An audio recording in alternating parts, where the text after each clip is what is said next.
অনেকদিন পরে রান্নার একটি ব্লগ নিয়ে হাজির হয়ে গিয়েছি। আপনারা সবাই নিশ্চয়ই অনেক ভালো আছেন। আজকে আমি যে স্পেশাল রেসিপিটি দেখাবো সেটা হচ্ছে পালং পোলাও। আমাদের বাংলাদেশে এটা খুব একটা খাওয়া হয় না, অনেকে হয়তো জানেনও না। তো আমি সেটাই আজকে করে দেখাচ্ছি। তার জন্য আমি কিছু শাক নিয়েছি, সেটাকে আমি একটু পানি দিয়ে সেদ্ধ করে নিচ্ছি। তো আমার এদিক দিয়ে পালং শাকটা সেদ্ধ হয়ে গেছে, আমি পানি ঝরানোর জন্য একটা ঝুড়িতে রেখে দিয়েছি। এখন আমি একটা কড়াইতে অল্প একটু পেঁয়াজ, তেলের মধ্যে পেঁয়াজ, কাঁচামরিচ, একটু আদা রসুন পেস্ট 1 চামচ পরিমাণ দিয়ে ভালো করে এটাকে আমি ব্রাউন করে ভেজে নিব। সাথে দিয়ে দিব স্বাদ মতো লবণ। তো এদিকে আমার পালং শাকটা পানি জড়ানো হয়ে গেছে।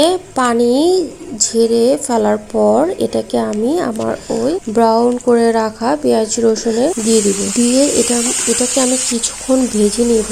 ভাজার মাঝখানটাতে আমি অল্প একটু ব্ল্যাক এবং হোয়াইট গোলমরিচ গুঁড়া বা ব্ল্যাক অ্যান্ড হোয়াইট পেপার এটাকে আমি দিয়ে আর একটু ভালো করে জাল করে নেব।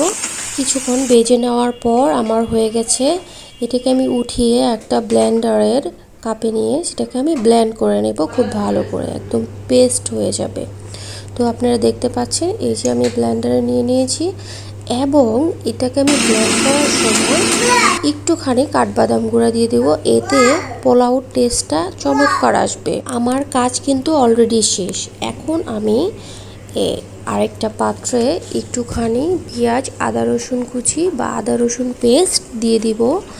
তারপর আমি এটাতে পোলাও চালটা হালকা করে ভেজে নেব।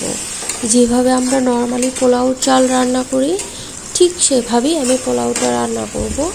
তো এখন আমার এটা হালকা ভাজা হয়ে গেছে। এ পর্যায়ে আমি কোনো তেজপাতা, এলাচ, দারচিনি দেব না। এই যে আমি পোলাও চালটা হালকা করে ভেজে নিচ্ছি। তারপর আমি এটাতে অ্যাড করব আমার পেস্ট করে রাখা পালং পেস্ট। তো এই যে দেখতে পাচ্ছেন কালারটা কি চমৎকার সুন্দর আসছে। জাস্ট এটাতে আমি এখন ভালো করে মিক্সড করে গরম পানি দিয়ে দিব। পালং পোলাও ব্যাপারটা কিন্তু একদমই ইজি। তো আমার কিন্তু রান্না অলমোস্ট শেষ। তো এখন আমি এটাতে গরম পানি দেওয়ার পর জাস্ট পোলাওটা সেদ্ধ হওয়ার জন্য ওয়েট করব। তো এই যে আমি দিয়ে দিচ্ছি গরম পানি। দেন হয়ে গেল আমার একদম সুন্দর চমৎকার পালং পোলাও। সাথে ছিল মাঞ্চুরিয়ান চিকেন।